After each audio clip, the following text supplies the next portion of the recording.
Welcome back नाजरीन। हम गुफ्तगू कर रहे थे जिसमें शर्मिला फारूकी ने ये पॉइंट उठाया कि हमारी लोअर जुडिशरी में काफ़ी इश्यूज हैं, उसमें कमजोरियां हैं जिनको ओवरकम करना चाहिए। मेरा सवाल बशीर जान साहब आज से भी यही है और मैं सरवत एजाज कादरी साहब से भी यही सवाल करूंगी, लेकिन पहले बशीर जान साहब जवाब दीजिए। किसी भी मुल्क के या मुमलिकत के हिस्से मुकन्नना होती है, उसके बाद इंतजामिया होती है, उसके बाद अदलिया होती है, मतलब सारे सुतून मौजूद होते हैं, तो सारा इल्जाम सिर्फ अदलिया पे डाल देना, इज इट फेयर? देखें, ये आपने जो मौजूद छेड़ा, असल मसला हम समझते हैं हमारे मुल्क में यही है। देखिए, हमारे मुल्क में जितने भी इंस्टीट्यूशन हैं, जितने भी इदारे हैं, उन तमाम इदारों की जो बुनियाद है या उसकी जो माँ है वो पार्लियामेंट होती है, ठीक है, उस जिसको मुकन्नना कहते हैं। बिल्कुल। अब हमारे मसला क्या है कि अगर आपने फौज के खिलाफ कुछ कहा तो आप जो है गद्दार वतन हो जाते हो, आप उस आर्टिकल 6 के तक आप तो गए। अगर खुदा न ख्वास्ता कहीं गलती से आपके मुंह से कोई अल्फाज निकल गया मजहब के खिलाफ या किसी ने गलत समझा, आप भले गलत ना हो, लेकिन अगर आपने कहीं गलत बात कोई किसी ने और ने भी समझा तो आप कत्ल कर दिए जाओगे और आपके कातिल को हार पहना दिए जाएंगे, आप गए। लेकिन वाहिद एक इदारा है पार्लियामेंट को लोगों ने जिसकी जो मर्जी है, जिसको बीवी घर में अच्छी तरीके से चाय नहीं पिलाती और वो घर से निकलता है तो वो सदर और वजीर आजम के खिलाफ शुरू हो जाता है। अगर उससे कहो कि भाई हमारा सुप्रीम कमांडर प्राइम मिनिस्टर है, इसलिए कि हम पार्लियामेंटेरियन है या हम डेमोक्रेट है या हम सियासतदान है, तो जिस तरह किसी फौजी को अपना चीफ स्टाफ अजीज है, इस तरह हमें अपना वजीर आजम और अपना सदर अजीज है। लेकिन जिसकी जो मर्जी है सदर और वजीर आजम के खिलाफ कहे, अगर हम उसके कहते हैं कि भाई ये क्यों कहते हो, कहते हैं ये मेरा जमहूरी हक है।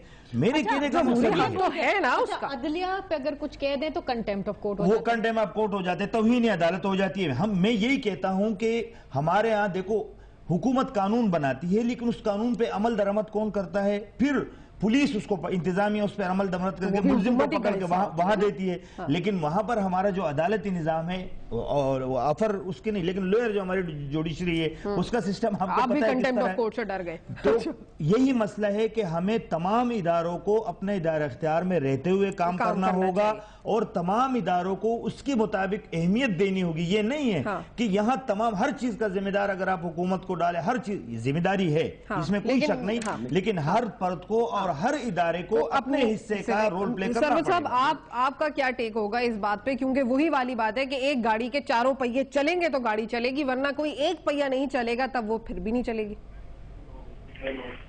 ये अभी बशीर जान भाई बड़ी अच्छी बात कर रहे थे और यकीनन पार्लियामेंट को तो लोगों ने दिया है, 4 साल तो हो गए और अभी मजीद और साल देंगे और कितने साल दिए जाएं? सारा पॉइंट ये बिल्कुल सही बात है। कितने हमारे बराबर में 5 साल 10 साल जब से ये मुल्क बना, आधे से ज्यादा तो पार्लियामेंट नहीं रही है ना, आधे दौर से ज्यादा। तो भी देखो, अगर हमारे इस मुल्क में अगर हमारे इस मुल्क में मुसलसल 64 साल पार्लियामेंट रहती, किसी की भी हुकूमत होती, तो पड़ोस की तरह हमारा भी आज एक मजबूत जमहूरियत होती। नहीं तो मतलब आप चाह रहे हैं कि सिस्टम को प्रॉपरली इन प्लेस करने के लिए आप लोगों को पूरा एक लंबा डेकेड, एक है गवर्नमेंट और एक है सिस्टम। यहाँ पर जो भी जलसे हो रहे हैं, जुलूस हो रहे हैं, लोग हुकूमत बदलना चाहते हैं। हम यही कहते हैं कि इस मुल्क में एक सिस्टम है, क्या हुकूमत बदलने से मामला हल हो जाएंगे? आईन ने हमें 5 साल का हक दिया है। आपके सवाल का जवाब बशीर साहब, मैं जरा एक चीज कहती हूँ। आपने कहा ना कि जी कब तक टाइम दें।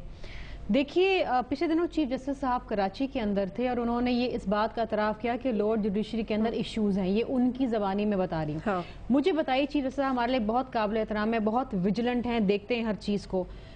2009 से वो आए, आज 2012 की जनवरी गुजर गई है।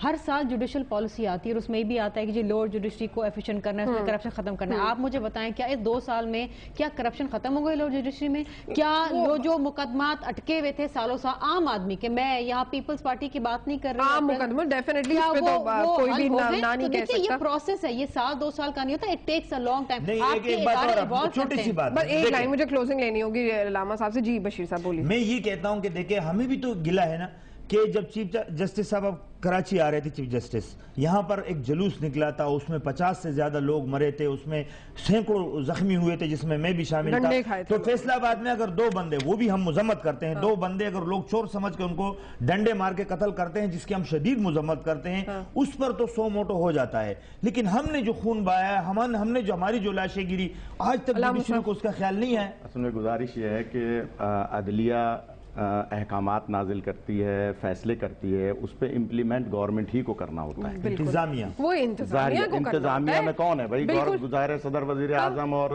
अदलिया तो फैसले कर करके दे रही है, वो तो फिर भी दे लेते। चले लोअर जुडिशरी में ये कहना कि ठीक है वो डिले है, आप तशरीह गलत कर रहे हैं। देखिए, पार्लियामेंट का काम है कानून बनाना। ठीक है, आप वो कहते हैं आपने वो कानून बनाया ही नहीं है। लोगों को पकड़कर लॉकअप में बंद करना, उसको सजा देना, ये अदलिया का काम है। और उसको ले जाके जेल में बंद करना, लॉकअप में बंद करना पुलिस का काम है। पुलिस का काम है। पुलिस का काम है, वो अपना काम नहीं कर रहे। वहाँ सियासी तकल्लुफियां हुई हैं, वहाँ इलाके में सदर तो किसी को पकड़ के जेल में नहीं ले जा ये बात नहीं है। देखिए, ये तो कोई बच्चा की ये तो मतलब पकड़ कर लेके जाने का तो पुलिस ही काम करेगी ना। पुलिस को कौन ऑर्डर करेगा भाई? पुलिस को इख्तियार कौन देगा? करेगा? वही बड़ा अच्छा। सोफिया, मैं आप नेक्स्ट टाइम आपके प्रोग्राम में आऊंगी तो रिकॉर्ड लेकर आऊंगी कि जिन जिन लोगों को पकड़ के दिया है, इंक्लूडिंग मियां इसहाक, उनको कितना बाइज्जत तरीके से बरी किया गया है।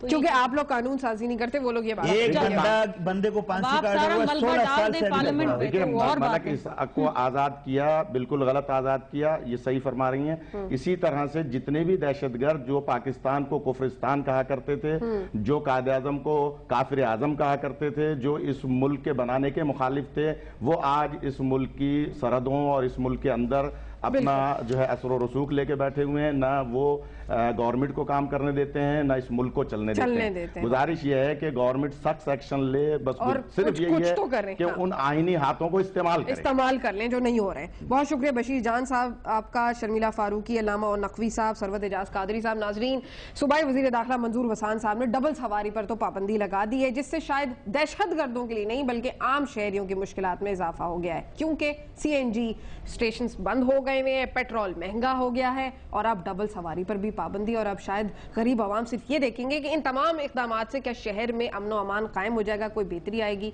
आपको मेरा शो कैसे लगा? मुझे ईमेल कर सकते हैं कब तक @dawnnews.tv। कल तक के लिए अल्लाह हाफिज।